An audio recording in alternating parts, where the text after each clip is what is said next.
Before I begin, please make sure you click that subscribe button, turn on your notification bell and like this video because what I'm about to share is a story you will never forget.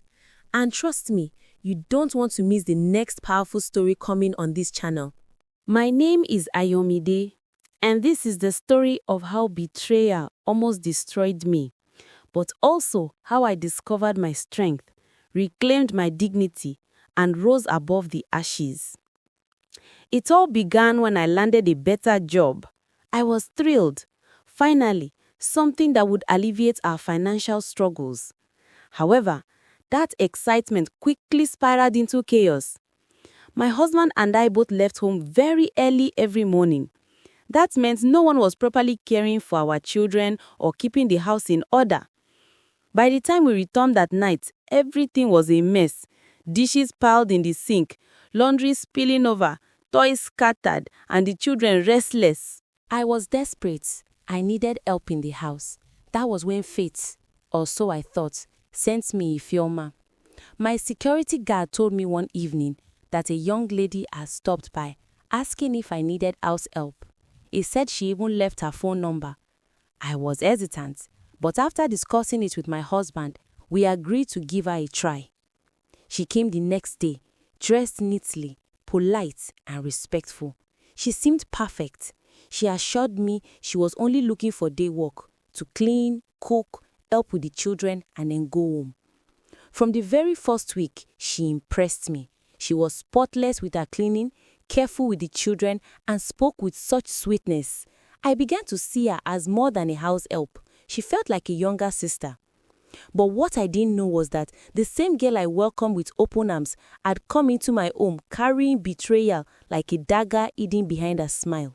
One afternoon, I returned from the kitchen and caught Ifeoma with my husband's phone in her hand. She looked calm, too calm. "Ifeoma, why are you pressing that phone?" I asked.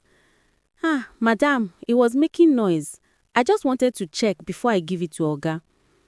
My heart skipped. That phone always had a password. How could she open it? When I asked her directly, she lied and said it wasn't locked. That night, I couldn't sleep. Something wasn't right. So the next day, I set a trap. I left the phone on the table again, and from the corner of my eye, I saw her pick it up, type in a code, and begin scrolling. That was when I knew Ifeoma had memorized my husband's password. When I confronted her, she broke down, saying she had once seen him unlock it and remembered the digits. Foolishly, I let it slide. But deep down, a storm was already brewing. One night, my husband's phone rang while we slept. He picked it up quietly and slipped out of the bedroom. I pretended to sleep, but strained my ears to hear, "See you tomorrow. You are so sweet. I love you." I froze. That voice wasn't mine. That love wasn't mine. The next morning, I confronted him, but he denied it, swore it was business. We fought, then reconciled. I wanted to believe him, but my spirit wouldn't rest. So I did something desperate. With the help of a friend, I cloned his phone, and what I saw crushed me. It was Ifeoma. She had been sending him naked pictures, dancing, shameless, exposing everything. My husband responded with sweet words and promises. It was like my chest was on fire. I couldn't breathe. My knees buckled under me. If you are still watching up to this point, then I know this story is touching you. Please pause for a second. Give this video a thumbs up and drop a comment below. Tell me, what would you do if you discovered your husband was betraying you with someone you trusted in your home? I confronted Ifeoma, my heart pounding with a mix of dread and determination. To my utter shock, she didn't deny it. Instead, she laughed softly, a sound so chilling it sent shivers down my spine. She revealed that my husband had been hers long before I had ever brought her into our lives. He was the one who encouraged her to apply as a house help, orchestrating their daily meetings like a twisted game. He had showered her with gifts, renting her an apartment, buying her clothes that should have been mine, and filling her pockets with money. The salary I pay her. Mere pocket change. She didn't even need it. In that moment, I felt my whole world tilt and spin out of control.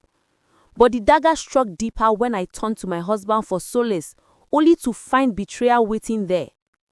He lashed out at me, accusing me of being a criminal for merely uncovering the truth behind his deceit. He threatened me, warning that if anything happens to Ifeoma, I will be the one thrown out of our home. He declared that she will continue to work here no matter how I felt about it. Imagine the crushing weight of humiliation in my own house, with my own husband, the one who was supposed to protect me. That night I wept like a broken child, the sorrow tearing at my heart. But as the tears flowed, something fierce ignited within me. I vowed that I would shed no more tears, beg no more, and endure no more humiliation. If my husband and Ifeoma thought they could shatter my spirit, they had gravely underestimated me. They had made the greatest mistake of their lives. At first, I thought the worst pain was betrayal, but I was wrong. The real pain came the night my husband drove me out of our matrimonial room. He ordered me to move into the visitor's room, while he shamelessly paraded Ifeoma in our bedroom. He flirted with her, laughed with her, even touched her in ways no wife should ever witness her husband doing with another woman. And all of this, right in front of my children. I would never forget the confused look in my little daughter's eyes when she asked me, "Mommy, why is Daddy hugging Auntie on your bed?" That broke me. But instead of letting that pain destroy me, I let it fuel me. I realized then that crying and begging would not change anything. I had been stripped of my dignity in my own home, but I was not going to die a victim. So I began to plan carefully.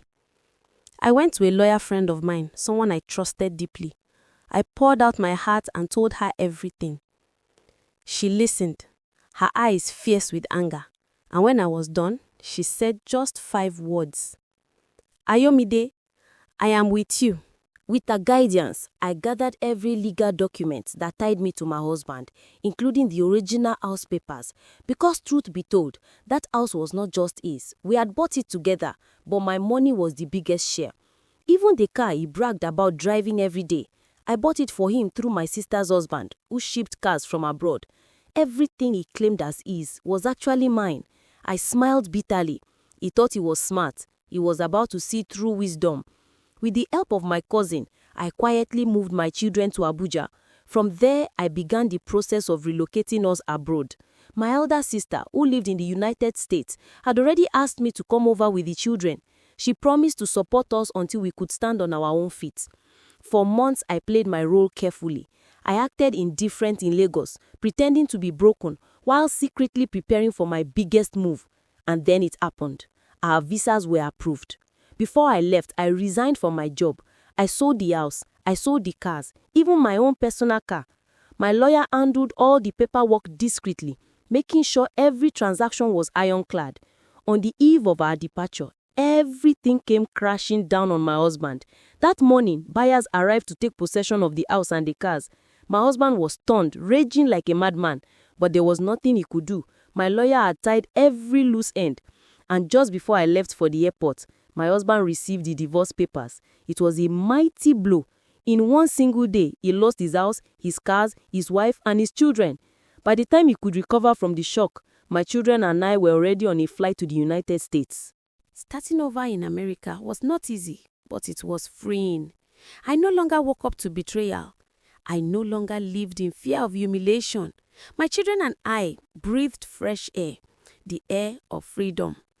With the help of my sister, I got back on my feet. I enrolled in training programs, upgraded my skills, and within a year, I secured a good job. My children adjusted well, smiling more, laughing more, living as children should. Meanwhile, back in Nigeria, karma delivered a blow. Without my financial backbone, my husband's world crumbled. If your mad led him dry, then dumped him for a richer man. His debts grew, his business failed, and he became a shadow of himself. The man who once boasted, who once thought he could humiliate me, was now crawling in the dust of his own pride.